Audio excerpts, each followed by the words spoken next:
Selamat datang di Novel Story, channel yang menceritakan novel berjudul Aku Bukan Menantu Sampah. Jangan lupa subscribe dan like. Sekian dari Mimin, silahkan menikmati ceritanya ya. Aku Bukan Menantu Sampah, bab 515 keuntungan yang melimpah. Dia ini, kata Rian sambil mengerutkan keningnya. Selama berbisnis, dia belum pernah bertemu seorang wanita tua yang memintanya mencari seorang preman untuk memberi pelajaran ke menantunya sendiri. Saya minta tolong kepadamu, Bos Rian. Tolong bantu saya untuk kali ini, kata Jenny dengan merengek minta tolong.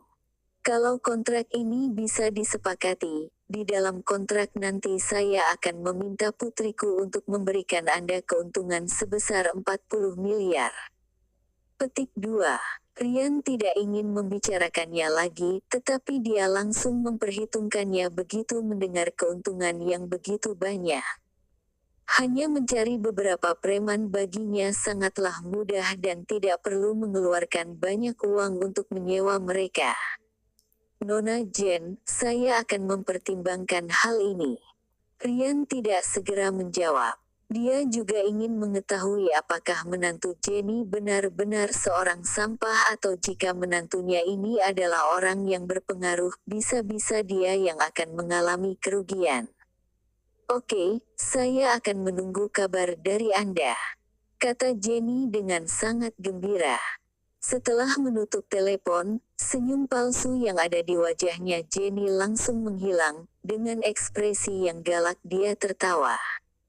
Hahaha, beraninya sekali sampah sialan ini menampari dia. Kali ini dia akan membalas Rocky dengan keras. Titik titik titik titik titik titik. Di dalam kamar hotel yang mewah, Rian meletakkan ponselnya, tapi wajahnya menunjukkan amarah. Jika bukan karena bisa mendapatkan keuntungan sebesar itu, dia tidak ingin menandatangani kontrak itu dengan Dewi.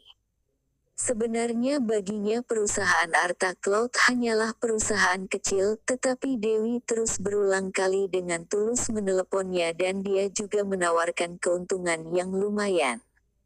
Jika bukan demi keuntungan yang bisa dia dapat, dia tidak akan datang ke kota kecil ini. Dia berbalik dan memanggil seorang pria muda yang mengenakan jas putih dan sedang bersandar di jendela. Kak Anu, tolong kamu wakilkan aku menandatangani kontrak dengan perusahaan Arta Cloud. Pemuda jas putih ini sedang sibuk video call dengan seorang wanita, lalu berkata, "Ayah, bukannya dulu-dulu ayah yang urus dan bukan aku." Nada bicaranya membuat Rian kesal, lalu dia berkata, "Kamu hanya tahu pergi main dengan cabe-cabean itu, kamu mau sampai kapan seperti ini terus? Dan kamu bisa suka dengan wanita cabe-cabean seperti itu. Direktur Dewi bahkan lebih cantik daripada mereka semua." Petik 2. Direktur Dewi. Pemuda berjas putih itu langsung meletakkan ponselnya dan bertanya, "Ayah, direktur perusahaan Arta Cloud perempuan?"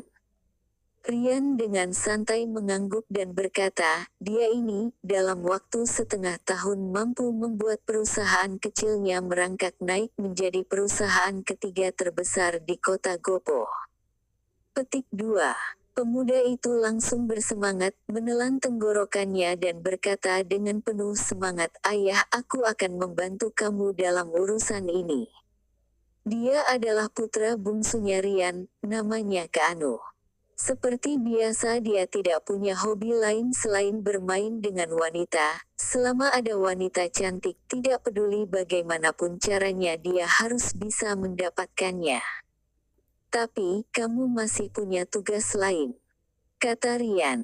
"Kamu hanya perlu membereskan suaminya Dewi, yaitu Rocky." "Baik, tidak masalah," kata Kak Anu. Berurusan dengan pecundang cukup ribet, dulu dia menghalalkan segala cara demi merebut wanita milik orang lain. Dulu dia punya seorang wanita yang sudah bersuami dan suaminya mengetahui perzinahannya. Kanu langsung memanggil sekelompok orang dan memotong lengan kanan pria itu. Rian memelototinya dan berteriak, "Jangan berpikir aku tidak tahu apa yang ingin kamu lakukan, jangan memperburuk keadaan dan kamu jangan sampai membunuh suaminya, kita masih mau berbisnis dengan istrinya." Kanu berkata sambil tersenyum, "Ayah kamu jangan khawatir, kalau wanita ini sudah tergila-gila denganku, kamu tidak perlu susah payah lagi, dia sendiri yang akan berlutut dan bekerja sama dengan kita." Perempuan yang sudah pernah dia mainkan, semuanya adalah selebgram, pembawa berita, model dewasa tapi dia belum pernah bermain dengan seorang direktur wanita. Begitu dia membayangkan sudah menaklukkan hatinya, Kanu langsung sangat bernafsu dan semangat. Adapun suaminya, Kanu sama sekali tidak peduli dengan suaminya Dewi.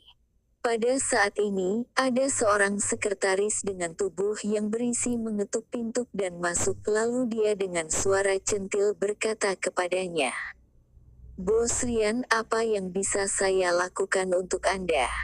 Rian melempar sebuah gambar dan berkata, "Anda dulu dari kota Gopo, selidiki orang ini dan cari tahu latar belakangnya." Wanita itu dengan tercengang mengambil foto itu. "Rocky. Kenapa bos ingin menyelidiki Rocky?" Rian sambil mengerutkan keningnya, lalu bertanya, "Freska, apa kamu kenal dia?" Freska menggelengkan kepalanya dan berkata, "Saya merasa wajahnya tidak asing, Tuan Rian, kenapa kamu tertarik menyelidikinya?" Petik 2. Rian berkata, "Dia ini adalah orang yang beli mobil Maseratiku dengan harga 10 kali lipat. Orang ini sama sekali tidak peduli dengan uangnya, dia pasti bukan orang biasa, paling tidak latar belakangnya pasti berkaitan dengan 4 keluarga terbesar yang ada di kota Wasa. Kamu cepat selidiki, aku pikir aku punya jodoh dengan kita, lihat nanti bisa atau tidak bekerja sama dengannya."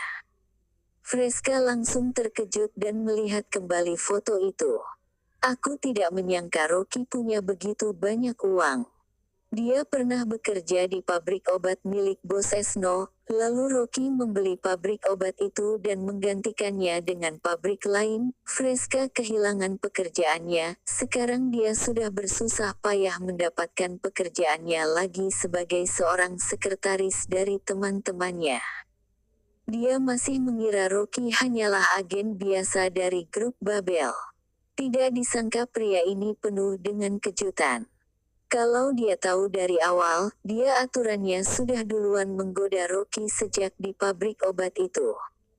Freska merasa kesal, tapi dia tiba-tiba merasa gembira. Bukankah kali ini kesempatannya? Dia harus menangkap pria ini. Titik titik titik titik titik titik. Di dalam villa. Begitu Rocky keluar dari ruang kerja, matanya langsung dibuat kepanasan. Dewi mengenakan gaun berwarna merah pucat, rambutnya diikat rapi, dengan sedikit riasan di wajahnya dan dia terlihat begitu sempurna di mata Rocky. Gaunnya yang ketat membentuk lekukan tubuhnya, pahanya dibalut dengan stoking sutra berwarna merah daging yang tembus pandang dan dipadukan dengan sepatu hak tinggi yang membuatnya begitu elegan. Biasanya dia selalu menggunakan baju berwarna hitam dan pakaiannya juga tidak terbuka, tetapi kali ini dia berbeda. Sekarang Rocky dengan sengaja bertanya dengannya, "Dewiku, kamu mau pergi kemana?" Begitu dia selesai berbicara, Jenny tiba-tiba keluar dari kamar tidur dengan penuh semangat, wajahnya didandan seperti karakter opera Beijing dan memakai baju berwarna merah dan hijau, tubuhnya ditutupi dengan perhiasan emas dan perak seperti pohon Natal yang sedang berjalan. Saat dia berjalan, dia sambil mendesak, "Dewi, ayo cepat pergi, klien besar kenalan tantemu sudah mau datang." Saat itu juga Dewi menoleh dan menjelaskannya kepada Rocky. Ibu kenal dengan orang yang cukup terkenal. Ibu mengenalnya dari temannya yang punya hubungan kekerabatan dengan Bos Rian dari kota Sambing. Jadi tante langsung mengenalkan aku kepada dia dan ibu meminta Bos Rian untuk datang ke rumah kita. Rocky mengangguk. Dia tidak menyangka Jenny yang bermain mahjong setiap hari ternyata bisa membantu Dewi untuk negosiasi kontrak. Uang yang hilang di meja itu kelihatannya tidak sia-sia. Rocky, kamu bingung apa lagi? Cepat sapu lantai. Perintah Jenny kepada dia.